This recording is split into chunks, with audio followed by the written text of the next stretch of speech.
रविशंकर प्रसाद जी।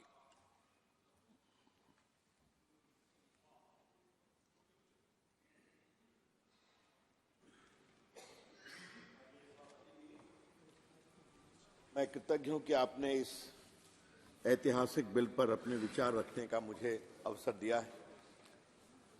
मैं अपनी सरकार, माननीय प्रधानमंत्री और माननीय गृह मंत्री जी का विशेष रूप से अभिनंदन करना चाहूंगा कि भारत की क्रिमिनल न्याय प्रक्रिया में आज का दिन मील का पत्थर है। जब हम भारतीय न्याय संहिता, भारतीय नागरिक सुरक्षा संहिता और भारतीय साक्ष्य विधेयक पर चर्चा और पारित करने वाले हैं।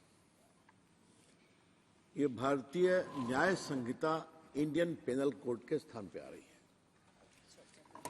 और भारतीय नागरिक सुरक्षा संहिता क्रिमिनल प्रोसीजर कोड के स्थान पर आ रही है और भारतीय साक्ष्य विधेयक इंडियन एविडेंस एक्ट के स्थान पर आ रही है। माननीय सभापति जी, इस पूरे प्रस्तावित कानून का कुछ दर्शन है। इंडियन पेनल कोड में पेनाल्टी पर एम्फेसिस था।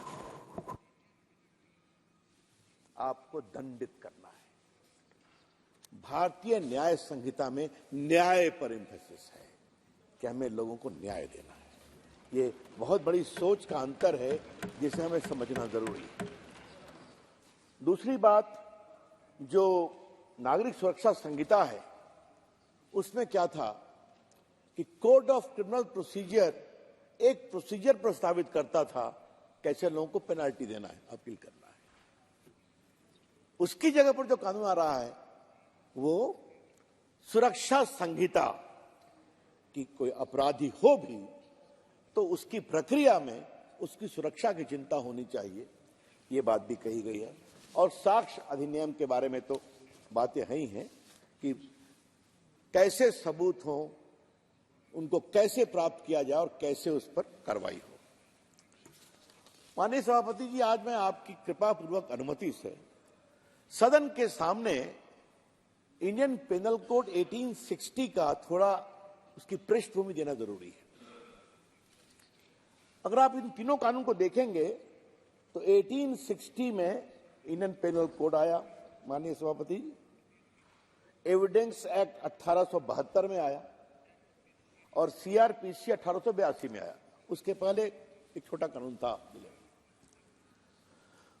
माननीय सभापति जी, आपको याद होगा 1857 में भारत की आजादी का पहला आंदोलन हुआ था जिसमें भारत के महान क्रांतिकारियों ने ईस्ट इंडिया कंपनी बहादुर के लोगों को बहुत ठगाया। उसमें रानी लक्ष्मीबाई थी बहादुर, हमारे बिहार के बाबू वीर कुंवर सिंह जी थे, तात्या टोपे थे, हम सभी का नाम जानते हैं। उसके बाद कंपनी बहादुर का राज खत्म हुआ और विक्टोरिया महारानी का राज शुरू हुआ। मतलब अंग्रेजों ने भारत के साम्राज्य को सीधा अपने कंट्रोल में लिया। यह बात जानना बहुत जरूरी है। और उसके बाद जब भारत को शासन करना है तो मैं अंग्रेजों की एक बात की तारीफ करूंगा, कोई भी काम करेंगे, अन्याय की पराकाष्ठा भी करेंगे तो कानून का दिखावा देके करेंगे। हाँ, जितना मैं उनके बारे में पढ़ता हूं, हमारे आजादी के आंदोलन में माननीय सभापति एक कच्ची फांसी हुआ करती थी। बाद हो रहा है ये जी, कितने साल बाद परिवर्तन हो रहा है कानून? ये तो 75 इयर्स के बाद, 151 साल के बाद, और आजादी के बाद 75 इयर्स के बाद। तो माननीय उपसभापति जी, कच्ची फांसी, तो हमने कहा कच्ची फांसी क्या हुआ? तो मालूम हो कोई कैप्टन स्कॉट घूम रहे हैं और कोई क्रांतिकारी को पकड़ा और पेड़ पर लटका दिया। I captain Scott in exercise of power so and so hereby give you capital punishment, टांग दो।